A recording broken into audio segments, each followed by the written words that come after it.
Bueno, bienvenidos a un nuevo análisis. Hoy vamos a meternos de lleno en un tema fascinante. Vamos a desgranar un ensayo de Alexander David Matamoros Salgado que la verdad plantea un misterio milenario que siempre ha estado ahí, oculto a simple vista. Vamos a analizar cómo se presenta la idea de la marca y la separación antes del juicio, pero a través de tres textos bíblicos que son completamente distintos entre sí. Es, por así decirlo, un viaje de investigación. Vamos a pasar por historia pura y dura, por parábolas y hasta por visiones cósmicas. Todo para intentar entender cómo la divinidad separa lo auténtico de lo falso.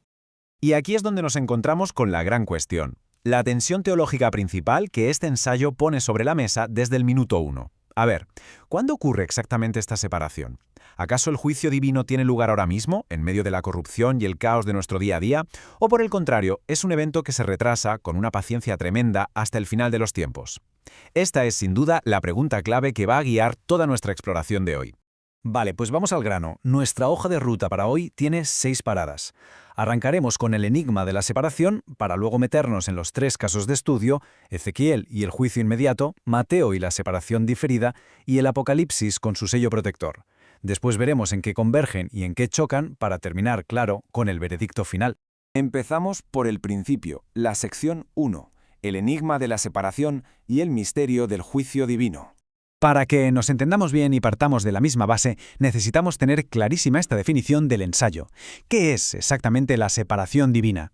Pues es ese acto meticuloso en el que la divinidad identifica a quienes realmente le pertenecen. Pero ojo al detalle, porque esto es vital. Esta distinción se basa única y exclusivamente en una realidad interna, jamás en las apariencias. Esa es la regla de oro, el hilo conductor que unifica los 3 escenarios que vamos a investigar ahora mismo. Pasamos a la sección 2, nuestro primer caso de estudio. Ezequiel, el juicio inmediato, o cómo se produce esa separación en plena corrupción. El contexto histórico aquí es francamente brutal. Estamos justo antes de la caída de Jerusalén, allá por el año 586 a.C. La ciudad es un caos de idolatría y violencia, la corrupción es total. Y fijaos en cómo funciona el proceso según el texto, es casi de película. Aparece un hombre vestido de lino con un tintero y su misión es marcar frentes. Pero ¿a quiénes marca? Solamente a los que, cito textualmente, gimen y claman por las abominaciones que ven. O sea, el criterio es el dolor interno, el rechazo activo a esa corrupción. Una vez marcados, 6 hombres armados ejecutan el juicio sobre los demás, y de forma muy reveladora empiezan nada menos que por el propio santuario. Lo que nos lleva a la gran lección que sacamos de Ezequiel. En este caso, el juicio es súper inminente, es local y es completamente histórico. Tener un cargo, un linaje sacerdotal o ir a los rituales no te salva de nada. La pertenencia formal es absolutamente inútil si por dentro no hay una distancia real frente a esa corrupción. Avanzamos a la tercera parte. Damos un salto cronológico enorme, hasta el Nuevo Testamento, al Evangelio de Mateo, para hablar de la separación diferida con la parábola del trigo y la cizaña. Y ahora lo verdaderamente interesante de este escenario es el contraste. Ya no estamos en una ciudad a punto de arder, estamos en un campo agrícola. Jesús nos presenta un lugar donde coexisten 2 realidades. El trigo, que es el buen fruto, y la cizaña, que es una mala hierba plantada por un enemigo. Lo fascinante, y a la vez lo complicado del asunto, es que cuando están creciendo, ambas plantas son prácticamente idénticas, el bien y el mal conviviendo, codo con codo en el tiempo presente. Claro, ante esta mezcla, la reacción de los siervos es la que tendríamos cualquiera de nosotros. Vamos a arrancar la cizaña ya mismo. Quieren un juicio fulminante, al estilo de Ezequiel. Pero mirad el plan del dueño. Él dice, no, esperad. ¿Por qué? ¿Porque el juicio humano falla? Si intentamos separar ahora, nos podemos llevar el trigo por delante sin darnos cuenta. La restricción es clara. Hay que tener paciencia, dejar que ambos crezcan juntos hasta el final, y que sean agentes divinos infalibles, en este caso los ángeles, los que hagan la separación definitiva en la cosecha. Cuarta sección. Y de la Tierra pasamos directamente a las estrellas. Apocalipsis, el sello protector y el sellamiento cósmico. 144.000. Es una cifra impactante, ¿verdad? Nos sirve para anclar la magnitud inmensa de lo que está pasando.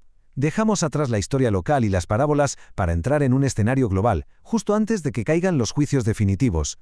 El texto nos habla de un ángel que sella en la frente a todos estos individuos de las tribus de Israel. Es, básicamente, un censo divino a una escala masiva.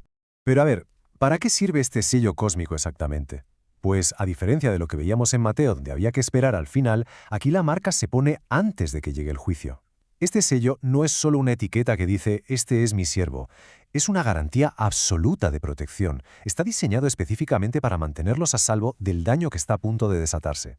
Quinta sección, convergencias y tensiones. Vamos a ver cómo dialogan entre sí estos tres textos tan espectaculares. Si cruzamos todos los datos del ensayo, el rompecabezas empieza a encajar, pero vemos que las mecánicas cambian. Fijaos, en Ezequiel, quien marca su nombre con un tintero, lo hace en ese mismo momento histórico y busca el dolor interno por la corrupción.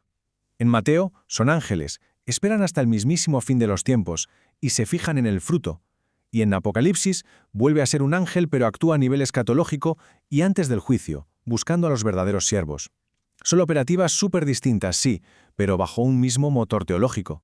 Y claro, esta tensión sobre cuándo hay que separar ha creado históricamente dos formas muy diferentes de enfrentarse a la corrupción en el mundo. Por un lado están quienes tiran más hacia Ezequiel, creen que hay que separar ya, en el presente, porque la corrupción no se puede tolerar ni un segundo. Por otro lado, quienes siguen el modelo de Mateo defienden la paciencia, reconocen que los humanos nos equivocamos mucho al juzgar, y prefieren dejar el veredicto final estrictamente en manos de la divinidad. Y así llegamos a nuestra sexta y última sección, el veredicto final para concluir este análisis. A pesar de los contrastes, el autor nos muestra que hay un hilo conductor clarísimo, basado en tres pilares. Primero y fundamental, la verdadera separación es siempre un acto divino, nunca humano. Segundo, el criterio jamás es lo que parece por fuera, siempre se basa en una realidad interna que es verificable. Y tercero, las diferencias en los tiempos de cada historia simplemente tienen sentido para cada situación. No actúas igual si una ciudad está a punto de caer que si estás gestionando el día a día o si te preparas para el fin de los tiempos. Así que el punto crucial de todo esto lo resume el propio Alexander David Matamoros Salgado de forma magistral con esta frase. El hilo que los une es que la identidad real se revela antes del veredicto final. Da igual si es con la tinta de un escriba, si es en tiempo de cosecha o con el sello de un ángel. La divinidad siempre es retratada conociendo perfectamente quién es quién antes de dictar ninguna sentencia. Y para terminar, vamos a dejar algo sobre lo que merece la pena reflexionar. Hemos visto a lo largo de este análisis cómo en escenarios colosales la divinidad se toma el enorme trabajo de ir más allá de la fachada, de buscar esa identidad interna antes de mover un solo dedo. Y eso nos deja con esta pregunta en el aire. Sabiendo lo mucho que fallamos al mirar, ¿por qué la humanidad tiene siempre tantísima prisa por juzgar y condenar basándose solo en lo que se ve por fuera? Ahí lo dejamos. Muchísimas gracias por acompañarnos en esta exploración y nos vemos en la próxima.